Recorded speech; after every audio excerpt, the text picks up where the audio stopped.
Aku nggak mau kamu berzina. 9 bulan 10 hari kamu ku kandung di sini, nak. Aku susukan kau 2 tahun, nak.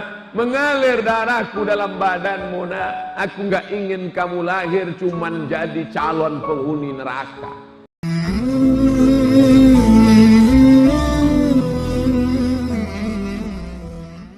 A'udzu billahi minasy syaithanir rajim.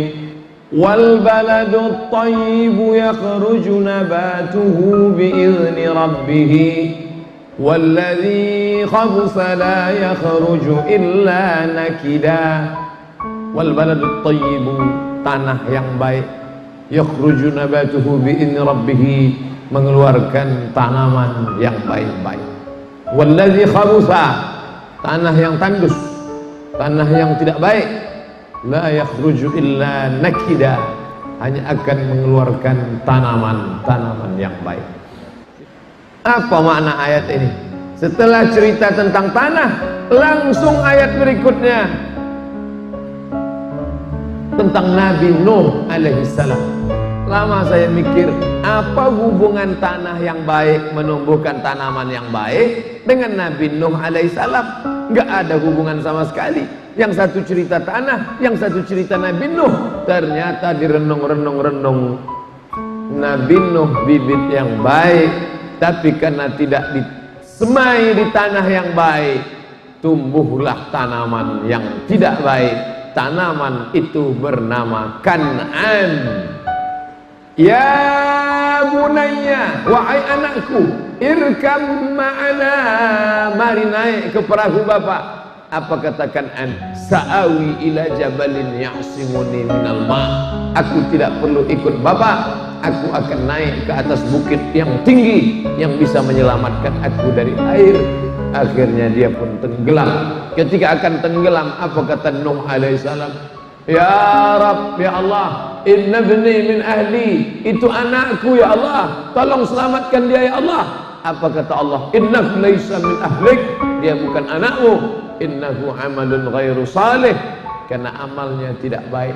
Lahir anak tidak baik dari seorang nabi yang baik, karena bibit itu disemai di tanah yang tidak baik. Maka beruntunglah anak-anak yang lari-lari, lompat-lompat di luar, mereka dari tanah-tanah yang baik. Maka lahirlah dari ini semua anak-anak yang soleh dan solihah. Amin. Rabbal alamin. Ceramah ini hanya saya ceramahkan di depan ibu-ibu. Karena kalau saya ceramahkan di depan bapak-bapak bahaya. Kenapa? Karena kalau saya ceramahkan di depan bapak-bapak tadi malam, dari tanah yang baik akan lahirlah bibit-bibit yang baik. Dia pulang ke rumah, nampaknya mah papa mau ganti tanah baru. Bahaya. Makanya ini hanya ceramah untuk ibu-ibu. Supaya apa? Ibu-ibu memperbaiki diri, yang gadis yang belum nikah supaya hijrah, yang sudah punya anak tetap perbaiki jiwa, raga, iman, ilmu, amal, maka insya Allah anaknya pun akan baik-baik. Perempuan yang salihah itu idza ra'aitaha sarratka, kalau kau pandang hatimu senang. Bukan senang karena bedaknya 3 inci, bukan senang karena lipstiknya tebal, tapi senang karena dia basah bekas air wudhu habis sholat duha. Senang karena dia habis khatam Quran, baca Yasin, surat Al-Kahfi, surat Al-Waqi'ah. Idza amartaha, kalau kamu perintahkan, kamu ajak, dia ikut, dia manut, dia patuh. Wa idza ghibta, kalau kamu pergi jauh, dijaganya anak-anakmu, rumahmu dia jaga. Kamu pergi, rumahmu utuh, hartamu tak berkurang, anakmu sehat walafiat. Kamu jangan pandang perempuan karena kesempurnaan. Man talaba akhan bila aibin baqiya bila akhin. Siapa yang mencari teman sempurna seumur hidup akan hidup sendirian. Maka pandanglah perempuan karena dia akan menjadi ibu bagi anak-anakku. Pandanglah perempuan, dia akan menjaga harta dan martabat diriku. Pandanglah perempuan, karena dia akan menemani aku nanti sampai masanya aku tua. Ibu kasih tahu sama bapak, papa jangan sepele sama mama. Mama nggak terlalu cantik tapi setianya luar biasa. Nanti sampai masanya kamu stroke, mati badan sebelah, yang akan nyuapin kamu makan siapa? Nih, udah kamu jangan sepele. Ibu orang tua saya adalah biasa, bukan LCMA, tidak pernah di Mesir, ibu rumah tangga, tapi dia tidak hanya melahirkan saya, dia mendidik saya. Aku nggak mau kamu berzina. 9 bulan 10 hari kamu ku kandung di sini, nak. Aku susukan kau 2 tahun, nak. Mengalir darahku dalam badanmu, nak. Aku nggak ingin kamu lahir cuman jadi calon penghuni neraka. Ustadz yang ceramah belum tentu masuk ke kepalanya, tapi kalau ibu yang ngomong, nak, aku nggak ingin mengandung kamu, aku melahirkan kamu meregang nyawa. Kamu tahu nggak? Bersimbah darah, menggenang air mata aku besarin kamu. Aku nggak ingin kamu lahir cuman calon penghuni neraka. Kamu jangan korupsi, kamu jangan pakai narkoba, istri kamu jangan kamu sakiti, karena aku juga perempuan. Perempuan jangan kamu ganggu, mereka itu ibumu, sama dengan adikmu yang perempuan. Itu masuk ke kepala dia. Dia katakan, ibu cerewet, nggak apa-apa, ibu nggak usah sakit hati. Kenapa? Ibu sudah selamatkan dia. Nanti 20 tahun akan datang, dia akan meleleh air mata. Kapan? Ketika akan minta doa restu akad nikah. Mama, maafkan salah adik selama ini.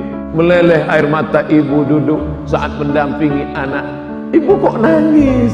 Anaknya kan sudah nikah, sudah ketemu jodoh. Nangis kenapa? Ini air mata kebahagiaan Pak Ustadz. Mohon maaf, Ustadz gak bisa bedakan mana air mata sedih, mana air mata bahagia, karena warnanya sama.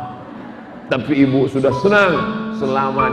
Saya ini wanita karir Pak Ustadz, bukan duduk jaga di rumah. Gimana caranya? Oke, jam 8 pagi berangkat, jam 1 siang break, jam 5 sore pulang, sampai ke rumah HP-nya mati. HP, mohon maaf, untuk sementara engkau innalillah wa inna ilaihi rajiun. Aku mau dengan anakku dulu, peluk cium, sayang. Jangan sampai dia datang bangga bawa kertas. Mama, mama, mama, mama, nilai adik lihat, nilai adik lihat. Ya, sebentar ya. Nilai adik mah, nilai adik. Sebentar ya, sebentar ya. Nilai adik, ya mana nilainya? Mana? Mana? Ini, dipoto nilainya. Dah ya, pergi sana main. 20 tahun akan datang, 30 tahun akan datang, kita pun akan minta sama dia, nak, tolong ambilin air mama, udah gemetaran nih. Sebentar ya, dia ambil air, dia foto.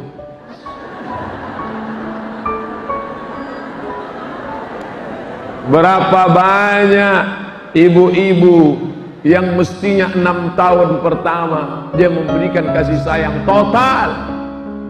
Kenapa anak disuruh sholat umur 7 tahun? Muru auladakum bis sholat wa abna'us sab'ah. Anakmu suruh sholat umur 7. Kenapa 7? Karena 6 tahun adalah the golden age, golden mass age, usia emas. 2 tahun pertama peluk cium susu, peluk cium susu. 2 tahun pertama. Sekarang 2 tahun pertama hubungan ibu dengan dia sudah putus, karena ibu serahkan dia kepada Siti Al-Baqarah, sapi betina. 2 tahun kedua, 4 tahun, lari-lari, lompat-lompat, lari-lari, lompat-lompat, lari-lari, lompat-lompat. Dia tidak dapatkan kasih sayang lari-lari, lompat-lompat. Kenapa? Ibu serahkan dia ke Pak Ud dan Bu Ud. Pak Ud, pendidikan anak usia dini.